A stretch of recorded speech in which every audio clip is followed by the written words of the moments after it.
Bom dia, igreja, graça e paz. Estamos com mais um estudo ao livro de Apocalipse e hoje estudaremos aquele intrigante trecho das escrituras de Apocalipse 13 sobre a segunda besta. E com certeza trata-se de uma das partes do Apocalipse mais controversas e que mais especulações tem gerado ao longo não apenas do nosso tempo, mas também da história da interpretação bíblica. Eu gostaria que você, desde lá em casa, me acompanhe na leitura de Apocalipse capítulo 13, versículos 11 até o versículo 18. A palavra do Senhor diz assim: Vi depois outra besta sair da terra. Tinha 2 chifres como um cordeiro, mas falava como um dragão. Toda a autoridade da primeira besta, ela a exerce diante desta, e faz com que a terra e seus habitantes adorem a primeira besta, cuja ferida mortal foi curada. Ela opera grandes maravilhas, até mesmo a de fazer descer fogo do céu sobre a terra, à vista dos homens. Graças às maravilhas que lhe foi concedido realizar em presença da besta, ela seduz os habitantes da terra, incitando-os a fazerem uma imagem em honra da besta que tinha sido ferida pela espada, mas voltou à vida.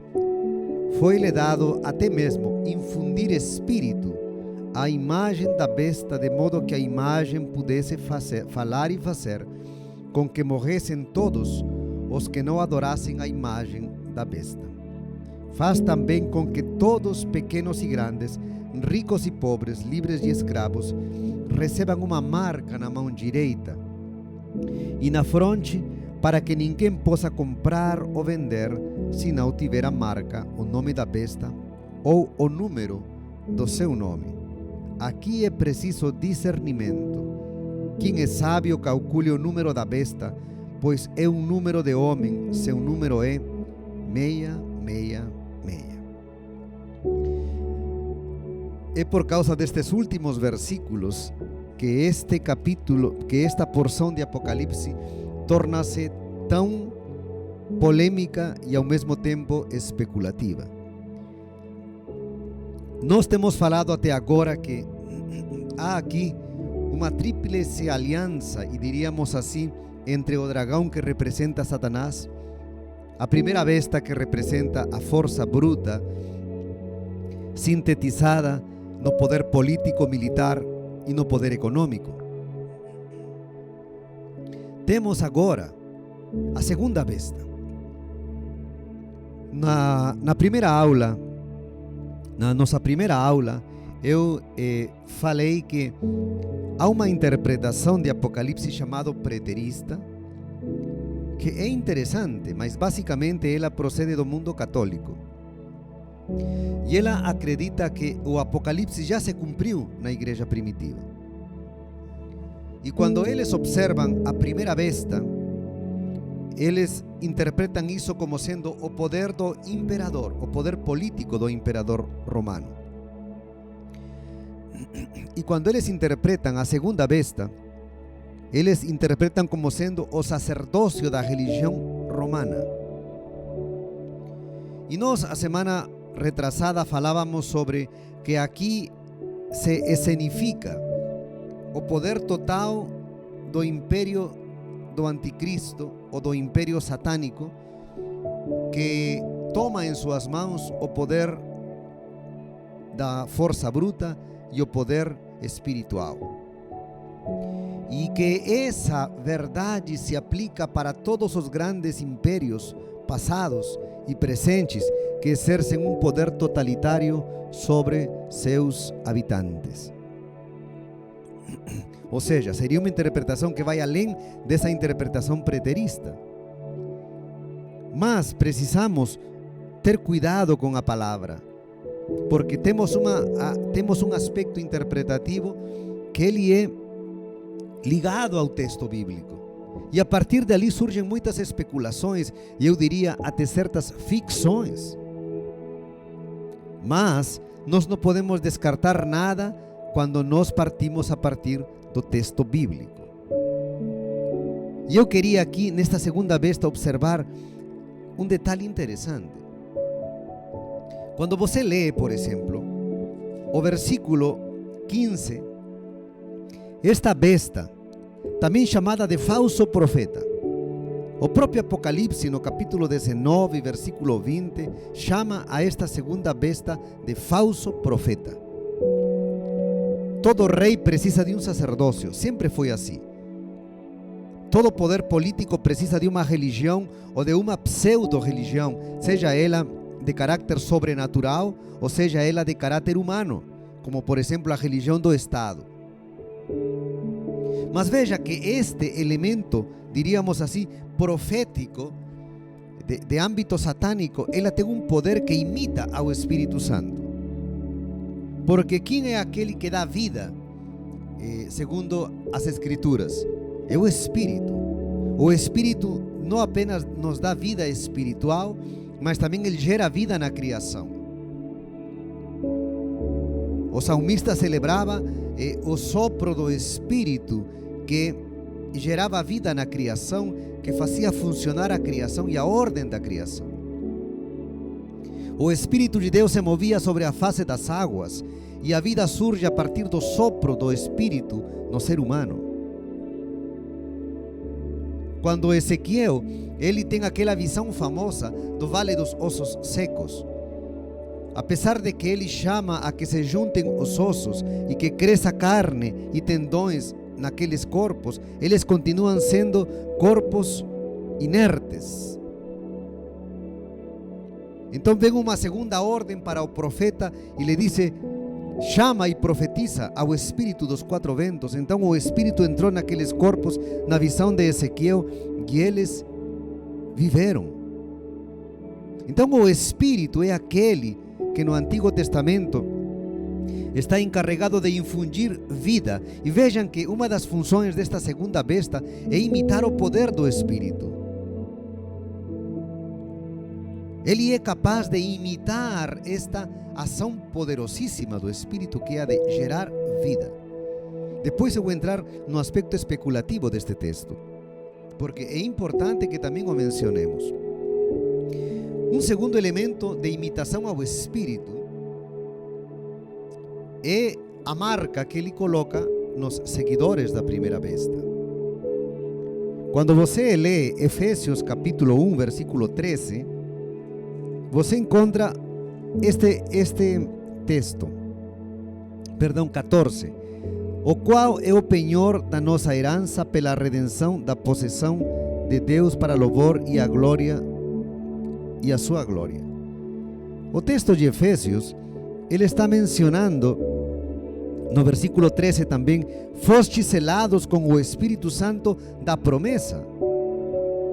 É o Espírito que sela o cristão interiormente.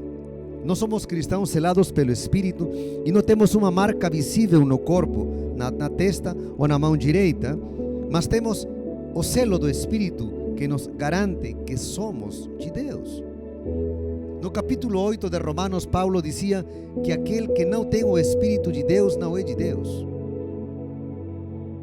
Então o Espírito sela o crente, o cristão, o discípulo de Cristo.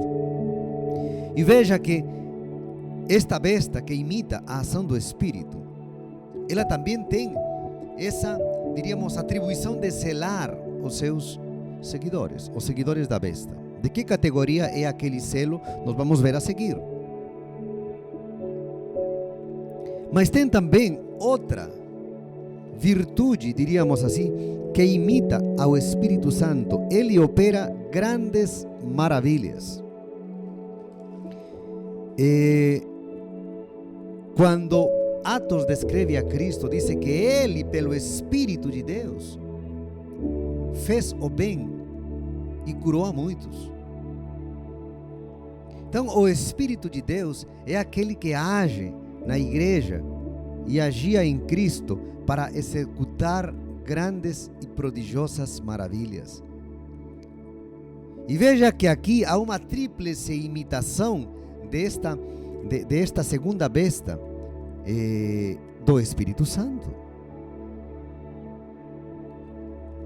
E este detalhe ressaltado por João é necessário que seja, diríamos assim, resgatado por nós, para poder estar atentos e vigilantes.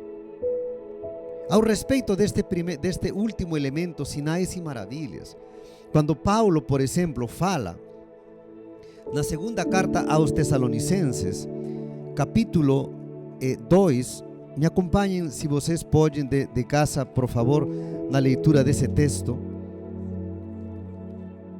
Aí há um indicativo tremendo de como Satanás engana, ou enganará no final dos tempos, a muitos, até, como diz a Bíblia, os escolhidos de Deus. E diz assim,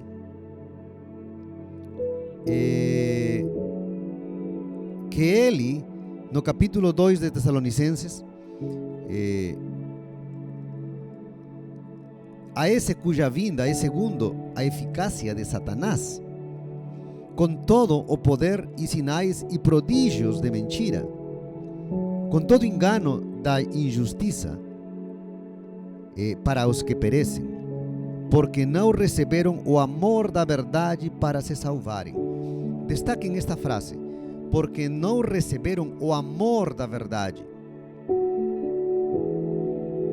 Há uma tradução possível que diz: porque não amaram a verdade.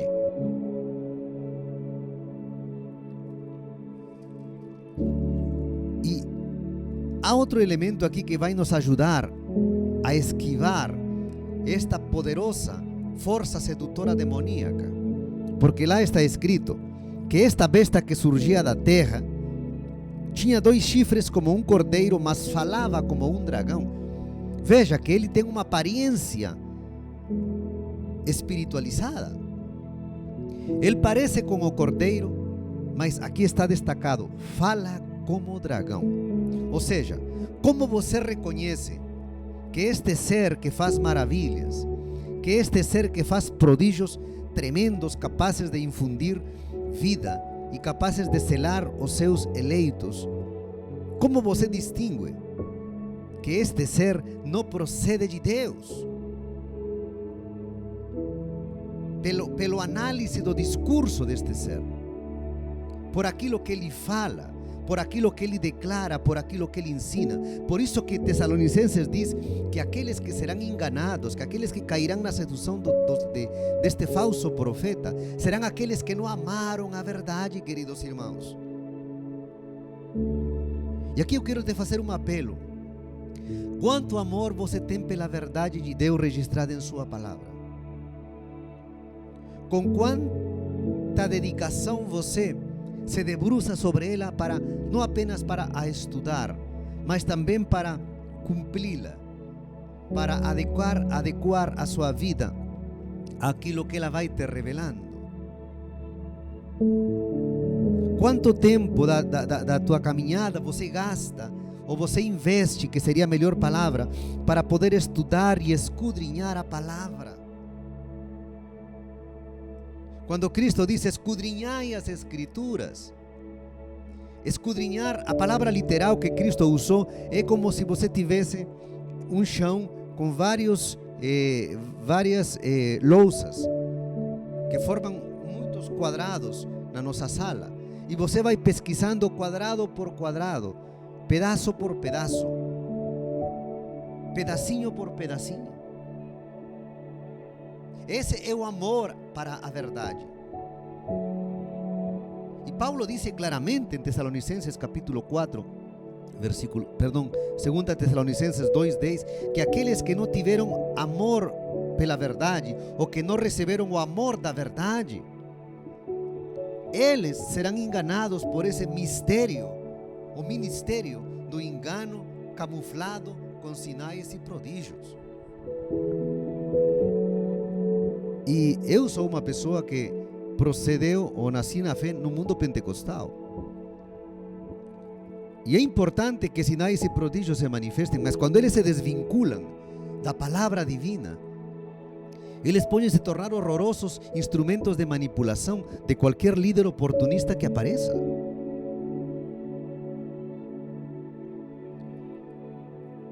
E Satanás vai aproveitar para que muitos incautos, até dentro da própria igreja, possam cair nessa armadilha satânica.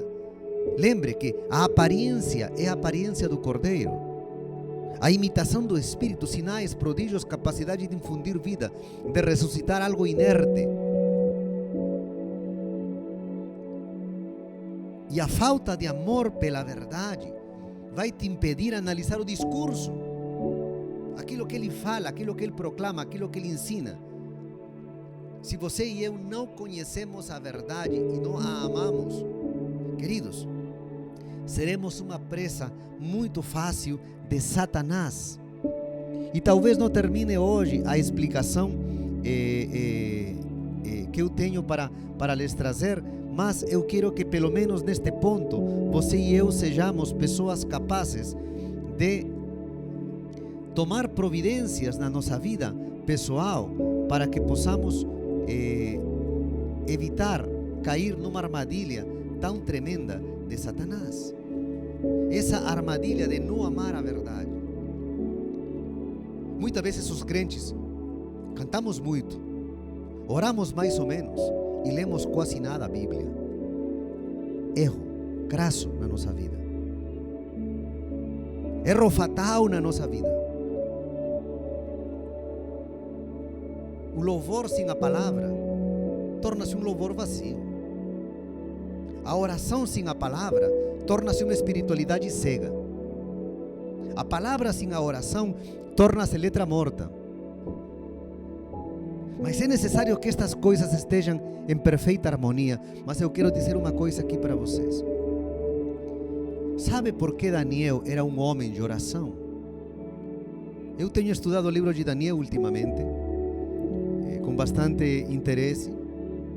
E diz a Bíblia que quando Daniel estava analisando o escrito do profeta Jeremias, ele descobriu que lá estava escrito assim, que passados 70 anos, se eu não estou errado, Jeremias 27, Israel voltaria do cativeiro para Jerusalém.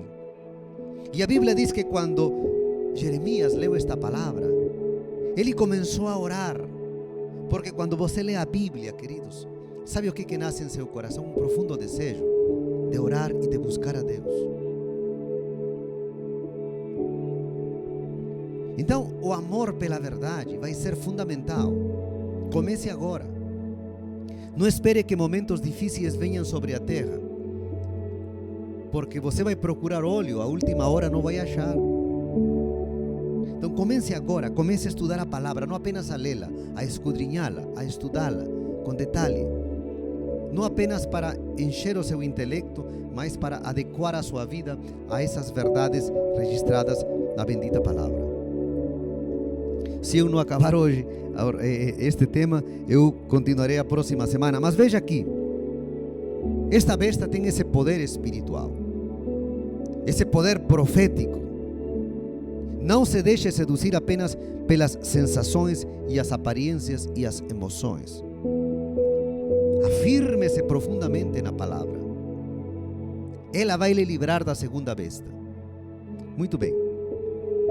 Aqui há um texto que é muito difícil, porque lá está escrito assim: fez também com que todos os pequenos e grandes, ricos e pobres, livres e escravos, recebam uma marca na mão direita ou na fronte.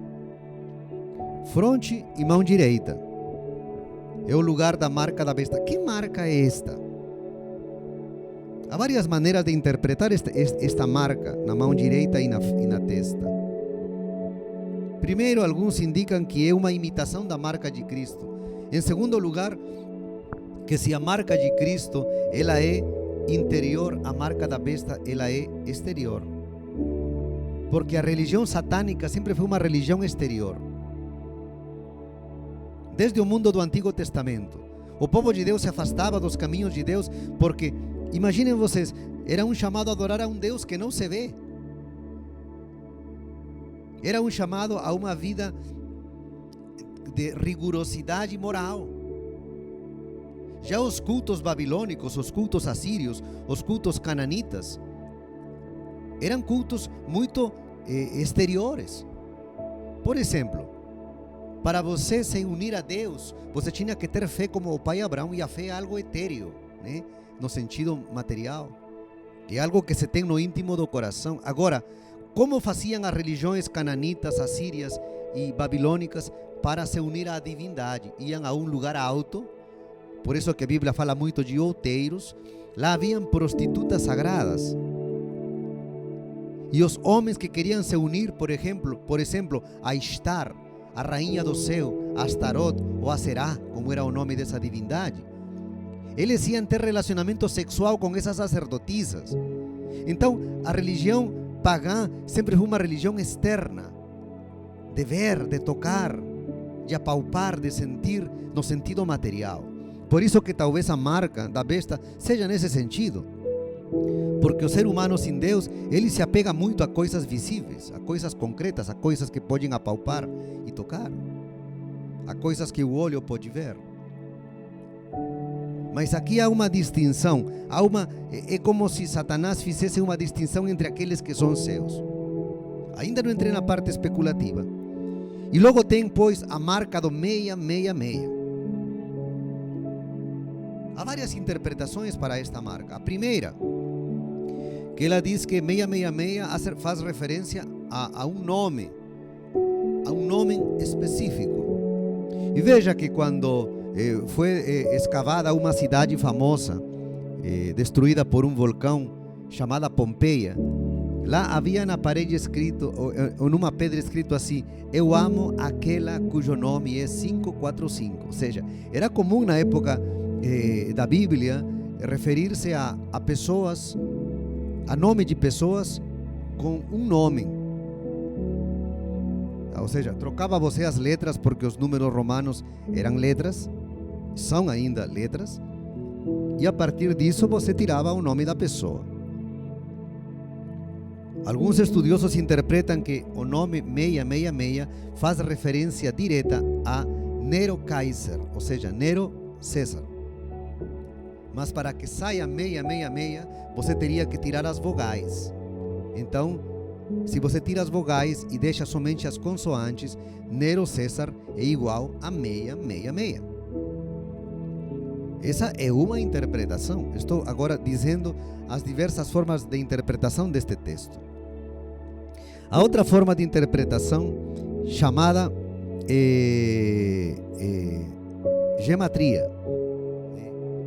A gematria é parecida com essa interpretação anterior que eu dei para vocês, e ela também associa letras com números. Por exemplo, há um livro famoso, né, do mundo antigo, chamado Os Oráculos Sibilinos, e lá naquele livro há uma lista de nomes, desde Alexandre o Grande, antes da vinda de Cristo, até Vespasiano, que era um imperador quase da época de João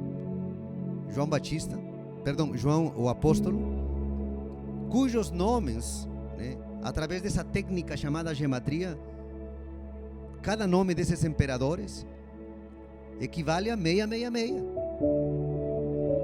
Essa é outra interpretação, a interpretação da gematria. Existe outra interpretação, também uma terceira, que ela foi introduzida, se eu não estou errado, pelo famoso cristão do século III chamado Ireneu. E ele diz que 666 tem um simbolismo espiritual mais do que literal. E que esse simbolismo mais ou menos é o seguinte: 7 é o número da perfeição, e 666 equivaleria a dizer quase perfeito, que tenta ser perfeito, mas não consegue ser perfeito. E por que 666? Número de homem, porque a besta e a segunda besta, eles são homens possuídos por Satanás. Eles não são deuses, mas tentam ser Deus. Vejam que eles procuram adoração. São homens que exercem prodígios tremendos sobre o mundo, mas não são Deus. Eles tentam, mas não conseguem. Segundo Ireneu, essa seria uma interpretação espiritual do 666. Tentam ser perfeitos, mas não conseguem ser perfeitos. Já Cristo, quando você se usa o método dos números que eu falei anteriormente, Jesus em grego é Jesu. E se você soma o equivalente às letras com números, a soma disso é 8. Ou seria 888. Ou seja, Jesus não apenas é perfeito, senão é mais que perfeito. Satanás e suas hostes malignas, o anticristo e o falso profeta, não conseguem nem sequer ser perfeitos. Já Cristo é mais do que perfeito. Essa é outra interpretação, uma terceira interpretação ao respeito. A outra interpretação que é muito interessante, dizem que 666 equivale, pois, àquele esforço humano da primeira besta e da segunda. Lembrem, primeira besta e segunda são, como diz Tessalonicenses, o anticristo é o homem iníquo. Ele é um homem, ele não é um Deus. O falso profeta também é um homem, não é um Deus. É um homem possuído, são homens possuídos por Satanás. E que eles, dizem esta interpretação, estes dois homens possuídos por Satanás, eles simbolizam a humanidade que quer se divinizar, que quer ser divinizada. A humanidade em rebelião contra Deus, que concretiza aquilo que Satanás diz no Jardim do Éden para Eva e Adão, para Adão e Eva: sereis como Deus. Essa ambição de querer ser como Deus, 666, quer ser 777, mas nunca conseguirá. Mas representa a rebelião de Satanás contra Deus. E existe um outro tipo de interpretação muito moderna, né? Que ela vai olhando o nome de grandes líderes mundiais e tentando acertar se a soma das letras desses líderes dá 666. Alguns disseram, por exemplo, Henry Kissinger na época dos 70, esse daí é o anticristo. Outros já disseram John F. Kennedy era o anticristo. Outros disseram Hitler. Enfim, esse método é um método muito usado até hoje. Mas é aqui que mais ou menos sintetizam-se as interpretações do que significa 666. Agora vamos ao elemento especulativo. E eu estou chegando quase no fim, mas eu peço que vocês tenham paciência. Esta aula durará mais um pouquinho.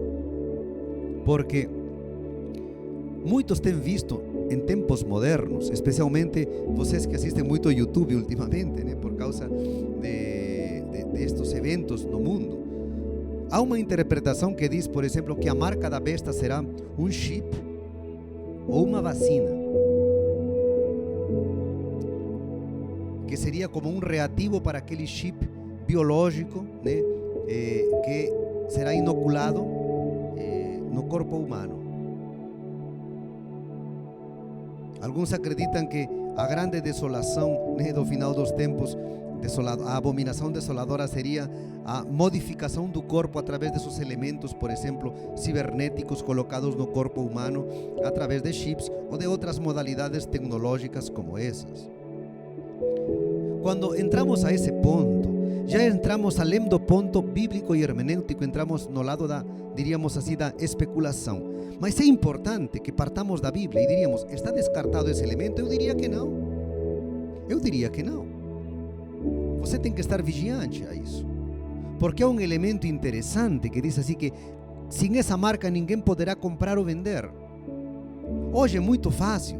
Por exemplo, há estudos referentes a esse ponto que tentam colocar um chip, diríamos assim, no corpo humano para que aí estejam acumulados nossos dados e ao mesmo tempo até a capacidade, até o uso de dinheiro e cartão de crédito. Você me pergunta, isso está literalmente na Bíblia? Eu diria não, mas você tem que vigiar, porque pode ser que isso seja um instrumento e uma forma como o inimigo no final dos tempos usa para cumprir essa palavra. Outros dizem, por exemplo, de infundir a uma imagem hálito de vida. Alguns falam que isso seria algo como inteligência artificial. Eu diria, isso está no campo da especulação? Sim, está no campo da especulação. Mas você não pode descartar, você sempre tem que estar atento e vigiante. A verdade é esta. Ame a verdade. Abrace-se à verdade. Com ela você poderá discernir a fala do falso profeta.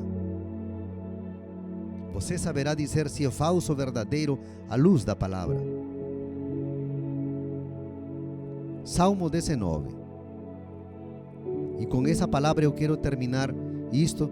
Não dá para falar tantos detalhes, mas se você quiser fazer perguntas, envie.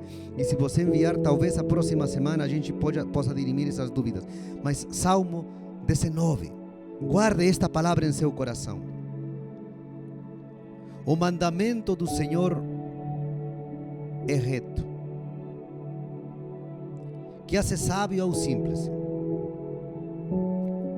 O mandamento do Senhor é verdade, são todos justos. Desejáveis são mais do que o ouro, mais do que o ouro de Ofir, e doces mais do que o mel. Queridos, que esse abraço da nossa vida ao redor da verdade seja um abraço de amor, para que você e eu possamos estar na capacidade de discernir. Por isso que o texto de Apocalipse conclui dizendo que aquele que tem discernimento, que aquele que tem sabedoria, poderá entender quando isto acontecer. E não há sabedoria maior do que o temor ao Senhor, amarrado com a palavra de Deus. Que Deus te abençoe e tenham um lindo final de semana. Amém.